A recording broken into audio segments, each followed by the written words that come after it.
Hey everyone, I Sumita welcome you all in my channel Vaidik Adhyayan. आज जिस topic पे हम लोग डिस्कस करने वाले हैं वो है फ्रॉड। फ्रॉड जो है वो बेसिकली फ्री कंसेंट का एक पार्ट है। फ्री कंसेंट जो कि आपको सेक्शन 14 में डिस्क्राइब किया गया है, और सेक्शन 14 आपको ये बताता है कि किसी भी कॉन्ट्रैक्ट को करने के लिए पर्सन से जो कंसेंट हम लेंगे वो बिल्कुल फ्री होना चाहिए। उसमें किसी भी तरीके का coercion, undue influence, misrepresentation, fraud या फिर मिस्टेक नहीं होने चाहिए। अगर इन तरीकों से अगर हम कोई भी कॉन्ट्रैक्ट करते हैं तो वो कॉन्ट्रैक्ट हमारा वॉइडेबल कॉन्ट्रैक्ट बन जाता है। तो इन्हीं सारे चीज़ों में से आज हम एक चीज़ देखेंगे, वो है आपका fraud. Coercion, undue influence, misrepresentation, fraud और मिस्टेक, इसमें से आज हम जो डील करेंगे वो है आपका फ्रॉड। फ्रॉड जो है वो आपको सेक्शन 17 बताता है, और सेक्शन 17 आपको ये बोलता है कि फैक्ट को कुछ इस तरीके से हम रिप्रेजेंट करते हैं कि सामने वाले को हम इंड्यूस कर सके, डिसीव कर सके। मतलब ये हुआ कि कोई एक फैक्ट है, उसको हम इस तरीके से रिप्रेजेंट करेंगे ताकि विद द इंटेंशन, मेरा इंटेंशन होगा सामने वाले को डिसीव करना यानी धोखा देना। मेरा इंटेंशन है सामने वाले को धोखा देना, इसलिए मैं कुछ इस तरीके से रिप्रेजेंट करूंगी फैक्ट को ताकि सामने वाला उस कॉन्ट्रैक्ट को करने के लिए रेडी हो जाए। तो बेसिकली फ्रॉड का मतलब ये होता है representation of the fact willingly with the intention to deceive the other person that they can enter into the contract। ठीक है, मतलब रिप्रेजेंटेशन ऑफ फैक्ट हो रहा है। वो रिप्रेजेंट क्यों हो रहा है? क्योंकि मेरा इंटेंशन है सामने वाले को धोखा देना, मेरा इंटेंशन है सामने वाले को डिसीव करना। और ये मैं डिसीव या धोखा क्यों दे रही हूँ? ताकि सामने वाला जो पार्टी है वो उस कॉन्ट्रैक्ट को करने के लिए रेडी हो जाए। चलिए अब बाई सेक्शन में आपको समझा देती हूँ कि फ्रॉड क्या होता है। चलिए अब देखते हैं सेक्शन 17 क्या बोलता है। तो सेक्शन 17 ये बोलता है कि फ्रॉड का मतलब होता है कोई भी ऐसा एक्ट, कोई भी आप ऐसा एक्ट कर रहे हो, चाहे वो एक्ट पार्टी के थ्रू हो या फिर एजेंट। यानी कि मैं अगर कोई एक्ट कर रही हूँ, मैं फ्रॉड कर रही हूँ, तो मेरा वो एक्ट एज अ मैं पार्टी के सामने वाले को डायरेक्ट कॉन्ट्रैक्ट हो रहा है। मैं एक पार्टी हूँ, सामने वाला एक पार्टी है, तो इस डायरेक्ट कॉन्ट्रैक्ट के लिए एज अ पार्टी मैं सामने वाले के लिए कोई एक एक्ट ऐसा कर रही हूँ ताकि मैं सामने वाले को फ्रॉड कर सकूँ। उस चीज में मैं एक पार्टी हूँ या फिर मैं यहाँ पे एक एजेंट हूँ और मैं अपने प्रिंसिपल के लिए कोई कॉन्ट्रैक्ट कर रही हूँ। दोनों ही कंडीशन में, चाहे पार्टी हो या फिर एजेंट हो, ये बोलता है पहला चीज, दोनों ही एजेंट यानी पार्टी और एजेंट दोनों को इंक्लूड किया गया है। दूसरा चीज ये बोलता है कि ऐसा एक्ट या ऐसा ओमिशन जो कि आप कर रहे हो ताकि सामने वाले को क्या कर सको, आप उस एक्ट से सामने वाले को डिसीव कर सको, सामने वाले को आप धोखा दे सको, इसलिए आपने कोई एक एक्ट किया है, कोई एक ओमिशन किया है। एंड वो एक्ट या ओमिशन में क्या इंक्लूड कर रहा है? कोई भी सजेशन या फिर फैक्ट, दोनों को इंक्लूड कर रहा है। मतलब ऐसा कोई एक्ट या ओमिशन जिसमें आपने ऐसा कोई फैक्ट या तो बोला है या फिर आपने सामने वाले को कोई सजेशन दिया। जैसे सामने वाला कभी कभी कॉन्ट्रैक्ट के टाइम पे पूछ लेता है, आप बताइए कि ऐसा करना ठीक होगा, तो आपने इसलिए कुछ तरीके के आपने कोई सजेशंस दिए हैं या फिर आपने कोई फैक्ट बोला है, लेकिन दोनों ही चीजें गलत है, which is not at all true, जो कि सच नहीं है। दूसरा बोलता है active concealment of the fact. ये जो एक्टिव कंसीलमेंट होगा ये नॉलेज पे बेस हो सकता है या बिलीव ऑफ द फैक्ट हो सकता है। यानी मैंने आपको जो बोला है वो मेरे नॉलेज पे बेस है। मैं कंप्यूटर वगैरह के लिए मेरे पास बहुत अच्छा खासा नॉलेज है।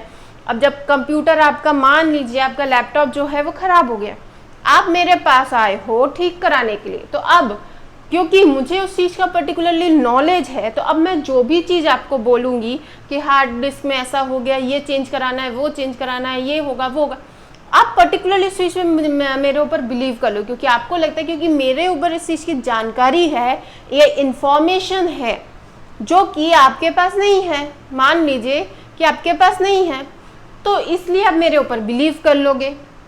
तो ऐसा नॉलेज या बिलीव कि सामने वाला जो फैक्ट बोल रहा है वो सच है, इस चीज पे आप बिलीव कर रहे हो, तो इन दोनों चीजों को अगर आप कर रहे हो, यानी कोई पार्टी या कोई एजेंट कर रहा है, कोई नॉलेज दे रहा है, कोई बिलीव कर रहा है उस फैक्ट पे, ये सारे चीजें क्या हो रही है, सामने वाले को इंड्यूस करने के लिए सारी चीजें हो रही है, ताकि सामने वाले पार्टी को आप क्या कर सको, डिसीव कर सको, धोखा दे सको। और ये आप धोखा क्यों दे रहे हो, ताकि सामने वाली पार्टी जो है वो आपके साथ कॉन्ट्रैक्ट में आ जाए, वो मान जाए कॉन्ट्रैक्ट करने के लिए। इसलिए आप उसको इंड्यूस कर रहे हो, इसलिए आप उसको डिसीव कर रहे हो, ताकि आप उसको धोखा दे सको, ताकि वो कॉन्ट्रैक्ट करने के लिए रेडी हो जाए।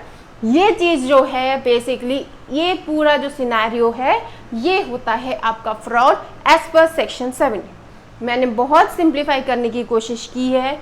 आई होप कि चीज़ें आपको क्लियर हो रही होंगी कि एक्चुअली फ्रॉड का मतलब क्या होता है, उसमें क्या क्या इंक्लूड किया जाता है। से अब मैं आपको एक क्वेश्चन करती हूँ, आप मुझे ये बताइए कि क्या साइलेंस में रहना, चुप रहना, चुप्पी बनाए रखना फ्रॉड में कंसीडर किया जाएगा या नहीं? तो इसका आंसर ये होगा कि नहीं।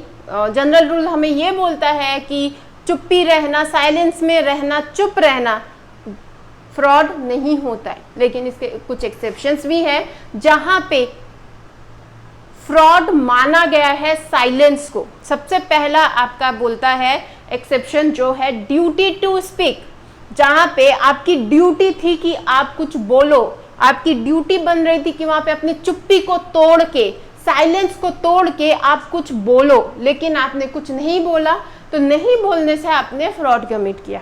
इसके लिए आपको बहुत अच्छा एक केस लॉ मैं आपको बताती हूँ, P Sarojan versus LIC of India, 1986 का केस है ये। इस केस में एक्यूज जो था वो उसको बहुत सीरियस हार्ट डिजीज था। उसने LIC का प्रीमियम जो होते हैं उसने वो लिया था, लेकिन उसने LIC वालों को कुछ भी इसके बारे में नहीं बताया था कि उसको किसी तरीके की कोई हेल्थ इंश्योरेंस लिया था बेसिकली। अब हेल्थ इंश्योरेंस में आपको मेंशन करना रहता है किसी तरह की कोई बीमारी तो नहीं है, कोई सीरियसनेस तो नहीं है करके, लेकिन उसने कुछ भी नहीं बताया कि उसको हार्ट डिजीज है, वो भी बहुत सीरियस हार्ट डिजीज है। जब प्रीमियम उसने जो हेल्थ इंश्योरेंस है जो उसने ले लिया, उसके कुछ महीने बाद उसकी डेथ हो जाती है। यहाँ पे क्वेश्चन ये अराइज होता है, क्या ये फ्रॉड माना जाएगा क्या नहीं माना जाएगा? इस केस में ये हेल्ड हुआ था कि यहाँ पे एक्यूज्ड जो है उसको, उसकी ड्यूटी थी कि वो बोले कि उसको इस तरीके का कोई हार्ट डिजीज है, हेल्थ इंश्योरेंस ले रहे हो आप, तो ये आपकी ड्यूटी बनती है कि आपको किसी तरीके कोई सीरियस बीमारी है या नहीं, ये आप मेंशन करो। लेकिन अब जब क्योंकि इस एक्यूज ने इस चीज़ का मेंशन नहीं किया, तो ये कंसिडर किया गया था कि एक्यूज ने क्या किया है, फ्रॉड किया है। अब जो है दूसरा केस देखते हैं हम लोग, किरण बाला वर्सेस भैरव प्रसाद श्रीवास्तव। ये केस है आपका दूसरा केस। इस केस में क्या हुआ था कि जो किरण बाला है उसकी जो पहली शादी थी वो मंडप में ही टूट गई थी। उसके टूटने का ये रीज़न था कि पर्सन जो है वो अनसाउंड माइंड था। अब इस बात का पूरा जो नॉलेज था, ये नॉलेज किरण बाला ने अपनी दूसरी शादी के टाइम पे नहीं बताया, डिस्क्लोज नहीं किया कि वो अनसाउंड माइंड है, ना तो पेरेंट्स को ना ही ग्रूम को, किसी को भी इस बात का कोई पता नहीं था। तो यहाँ पे इशू ये खड़ा होता है कि उसकी चुप्पी रहना, ना तो सामने वाले ने पूछा ना तो इसने बताया। तो क्या यहाँ पे चुप रहना, जहाँ पे आपकी ड्यूटी होती है बोलने की, वहाँ पे आप चुप थे, सामने वाले को आपको बताना चाहिए था कि अनसाउंड माइंड है पर्सन, लेकिन कुछ भी नहीं बताया गया, तो क्या यहाँ पे फ्रॉड किया गया है?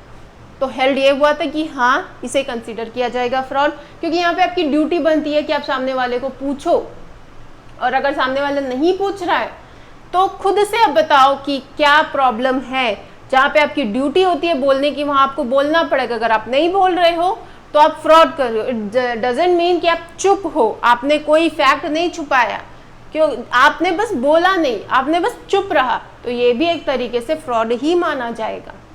दूसरा एक्सेप्शन जो है वो silence being equivalent to speak, जहाँ पे साइलेंस और बोलना दोनों को इक्विवेलेंट माना गया। मान लीजिए आप कोई घोड़ा बेच रहे हो, मैं आपसे घोड़ा खरीद रही हूँ, तो मैं आपको बोलती हूँ कि इफ़ यू रिमेन साइलेंस, अगर आप इसी तरह से चुप रहे तो मैं ये चीज़ मान लूँगी कि आपका जो घोड़ा है वो साउंड माइंड का है, और आप चुप रहे तो ये मान लिया जाएगा कि आप चुप रहते हुए बोल दियो कि हाँ मेरा घोड़ा जो है वो साउंड माइंड का है। अगर नहीं है तो ये आपकी ड्यूटी है कि आप उस चीज़ के लिए बोलो। अगर आपने नहीं बोला तो ये मान लिया जाएगा कि आप चुप रह के भी बोले, क्योंकि यहाँ पे साइलेंस और बोलना यानी स्पीक करना दोनों को इक्विवेलेंट माना गया है। जहाँ पे अगर मैं आपसे पूछ रही हूँ, अगर आपने कुछ नहीं बोला तो मैं ये मान लूँगी कि ऐसा है, अगर वैसा नहीं है तो आपको चुप्पी तोड़ के बोलना पड़ेगा। ठीक है, तो ये हो गया आपका basically fraud. So I hope कि चीज़ें क्लियर हुई होंगी। If you like my today's video, so please like, share and subscribe my channel. Thank you so much.